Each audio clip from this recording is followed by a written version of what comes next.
사도행전 7장. 대제사장이 스데반에게 물었다. 저 사람들의 고소 내용이 사실인가? 스데반이 대답했다. 형제 여러분, 그리고 어르신들이여, 제 말을 들어보십시오. 영광의 하나님께서는 우리 조상 아브라함이 하란으로 옮겨가기 전, 즉 아브라함이 아직 메소포타미아 지방에 살고 있을 때 그에게 나타나셨습니다. 그리고 아브라함에게 말씀하시기를 너는 네 고향과 친척을 떠나 내가 네게 보여줄 땅으로 가라고 하셨습니다. 그래서 아브라함은 갈대아 사람들의 땅을 떠나 하란 지방으로 가서 그의 아버지 데라가 죽을 때까지 거기서 살았습니다. 그 후에 하나님께서는 아브라함을 여러분이 지금 살고 있는 이 땅으로 인도하셨습니다. 그러나 처음에 하나님께서는 그에게 손바닥만 한 땅도 주시지 않았습니다. 그런데도 하나님께서는 장차 그 땅이 전부 아브라함과 그의 후손의 소유가 될 것이라고 약속하셨습니다. 당시 아브라함에게는 아직 자식이 없었는데도 말입니다. 또 하나님께서 아브라함에게 말씀하시기를 내 후손들은 이 땅을 떠나 400년 동안이나 남의 나라에 가서 종으로 살게 될 것이다. 그러나 때가 되면 내가 너희를 종으로 부리던 그 나라를 벌할 것이고 그러면 너희는 그 나라에서 빠져나와 이곳에서 나를 예배할 것이다 라고 했습니다. 그런 후 하나님께서는 아브라함에게 할례의 언약을 주셨습니다. 그래서 아브라함은 이삭을 낳은 지 8해 만에 그에게 할례를 베풀었습니다. 나중에 이삭은 야곱을 낳았고 야곱은 12조상을 낳았습니다. 그런데 그 조상이 요셉을 시기한 나머지 그를 이집트의 노예로 팔아버렸습니다. 그러나 하나님께서는 요셉과 함께 하시면서 모든 역경에서 그를 건져내시고 또 그에게 지혜를 주시어 이집트 왕 파라오의 총애를 받게 하셨습니다. 그래서 파라오는 요셉을 이집트 온 땅과 궁정을 다스리는 총리로 세웠습니다. 그때 이집트와 온 가나안 땅에 심한 흉년이 닥쳐왔으므로 우리 조상들은 아주 어려운 처지에 빠졌습니다. 마침내 먹을 식량이 다 떨어지자 야곱은 이집트에는 아직도 곡식이 남아있다는 말을 듣고 양식을 구하러 그의 아들들을 낯선 이집트 땅으로 보냈습니다. 그리고 그들이 2번째로 이집트에 갔을 때 요셉은 비로소 형제들에게 자기가 누구인지를 밝힌 후 파라오에게 형제들을 소개했습니다. 그런 다음 요셉은 사람을 보내어 아버지 야곱과 친족들까지 다 합해 모두 75명을 이집트로 내려오게 했습니다. 그래서 야곱은 이집트로 내려가서 거기서 살았습니다. 야곱과 우리 조상들은 모두 그곳 이집트에서 살다가 죽었습니다. 그리고 나중에 그들의 유해는 모두 가나안 땅 세겜으로 운반되어 그곳의 묘지에 묻혔습니다. 그곳은 오래전에 아브라함이 세겜에 살던 하몰의 아들들에게 두었던 곳입니다.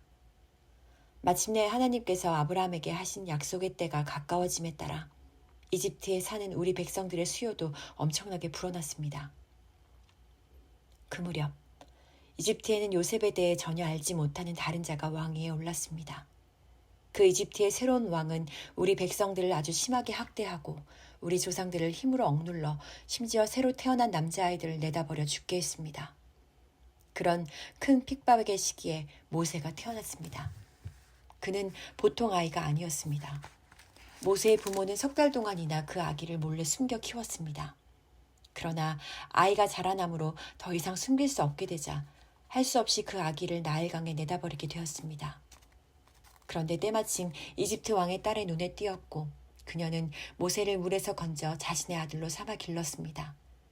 그리하여 모세는 이집트 궁중에서 당대 이집트 최고의 교육을 받아 말로나 행동으로나 아주 능력 있는 사람이 되었습니다. 모세가 40살이 되었을 때 그는 자기 동족인 이스라엘 사람들의 사정을 살펴볼 마음을 가졌습니다. 그런데 어느 날 모세는 자기 동족 하나가 이집트 사람에게 억울하게 학대당하는 것을 보고는 동족의 편을 들어 싸우다가 그만 그 이집트 사람을 죽이고 말았습니다.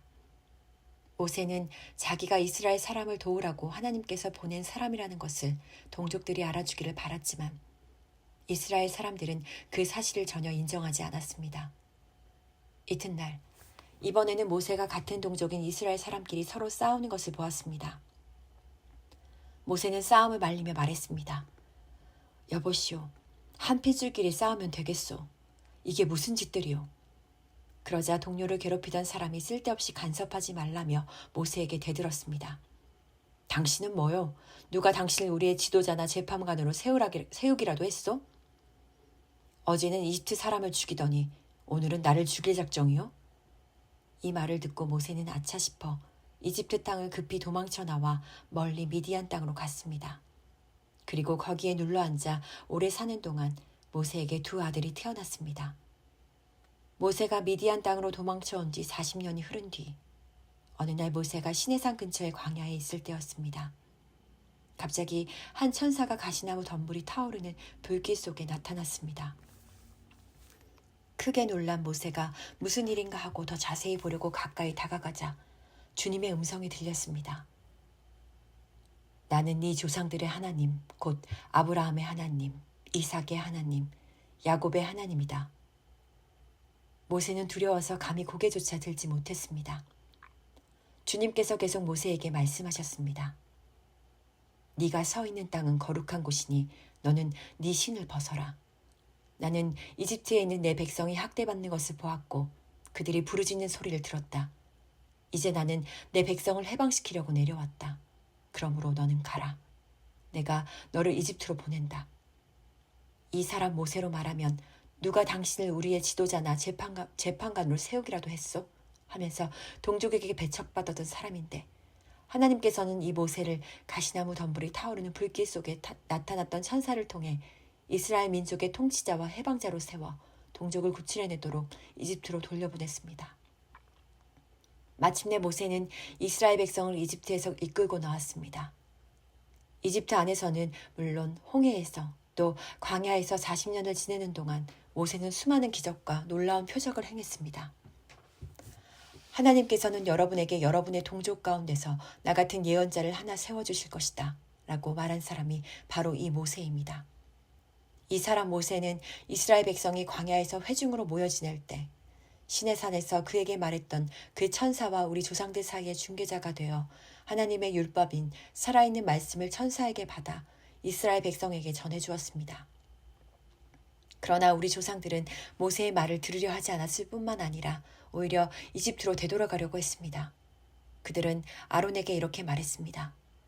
우리를 위해 우리를 인도할 신들을 만들어 주십시오. 우리를 이집트에서 이끌어낸 모세는 지금 어떻게 되었는지 모르겠습니다.